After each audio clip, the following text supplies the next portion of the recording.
नमस्ते दोस्तों। आज की इस वीडियो में हम फिर से एक और न्यू जॉब वैकेंसी के बारे में बात करने वाले हैं और ये आपके लिए इम्पोर्टेंट रहने वाली है। अगर आपने सिर्फ 12th पास की है तो आपके लिए भी ये जॉब वैकेंसी रहने वाली है, गवर्नमेंट जॉब वैकेंसी। इसमें अप्लाई कर सकते हैं अगर आपने सिर्फ 12th पास की हुई है तो दोस्तों कि आप सभी भी राजस्थान में गवर्नमेंट जॉब का सपना देख रहे हैं तो तैयार हो जाइए, क्योंकि राजस्थान स्टाफ सिलेक्शन बोर्ड ने निकाली है फॉरेस्टर की जॉब भर्ती। तो आज की वीडियो में हम बात करेंगे इसमें जो 259 पोस्ट के बारे में जो कि निकली हुई है, कौन अप्लाई कर सकता है, क्या लास्ट डेट रहने वाली है, कैसे इसका सिलेक्शन होने वाला है, सारी जानकारी के बारे में हम यहाँ पर बात करने वाले हैं। तो बिना स्किप किए एंड तक इस वीडियो को ज़रूर देखिएगा।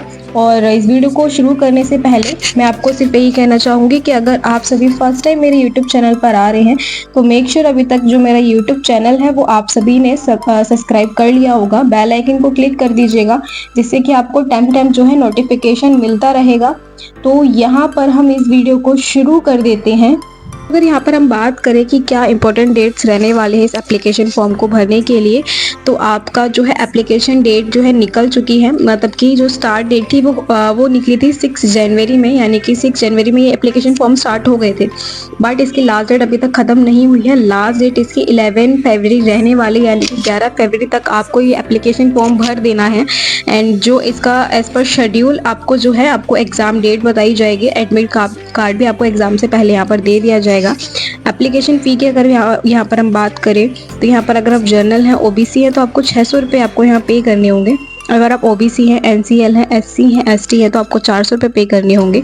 करेक्शन चार्जेस, अगर आप कुछ भी गलती कर देते हैं तो आप करेक्शन कराना चाहते हैं तो उसके लिए आपको यहाँ पर 300 रुपये देने होंगे। अगर यहाँ पर एक चीज़ और नोट कर लीजिए कि this fee is for one time registration. ये सिर्फ वन टाइम रजिस्ट्रेशन के लिए आपको एक बार फी पे करनी है। Now after paying OTR fee once the candidate will not have to pay the application fee again and again. आपको बार बार यहाँ पे एप्लीकेशन फ़ी पे नहीं करनी है, सिर्फ एक बार एप्लीकेशन फ़ी करनी है। Pay the examination fee through CAST at e चालान और debit card, credit card, net banking. तो आपको यहाँ पर जो मेथड रहने वाले हैं पेमेंट के, ऑनलाइन मेथड रहने वाला है। यहाँ पर credit card, debit card, net banking के थ्रू आप यहाँ पर जो है अपनी पेमेंट प्रोसीड कर सकते हैं आगे के लिए अपने एप्लीकेशन फॉर्म को सबमिट करने के लिए। देन इसके बाद अगर हम बात करें कि RSSB फॉरेस्टर की जो नोटिफिकेशन है वो आउट तो हो चुकी है, लेकिन इसमें एज लिमिट क्या रहने वाली है, क्या एज होनी चाहिए आपको इस एप्लीकेशन फॉर्म को फिलअप करने के लिए। तो आपकी एज अगर 18 से 40 साल के बीच में है तो आप यहाँ पर एग्जामिनेशन फॉर्म के लिए एलिजिबल रहने वाले हैं। यहाँ पर आपको एज रिलैक्सेशन भी देखने को मिल जाएगा एज पर RSSB फॉरेस्टर रिक्रूटमेंट रूल्स के अकॉर्डिंग। 18 से 40 के अलावा भी आपको एज रिलैक्सेशन यहाँ पर मिल जाएगा। देन इसके बाद अगर हम बात करें कि वैकेंसी कितनी है, जैसे कि मैंने आपको स्टार्टिंग बताया कि जो वैकेंसी है 259 पोस्ट पर यहाँ पर आई हुई है। यहाँ पर जो पोस्ट नेम है, क्या किन पदों पर भर्ती आई है, RSSB forester. And total post कितनी है, TSP के लिए 46 पोस्ट यहाँ पर आपको मिलेंगी।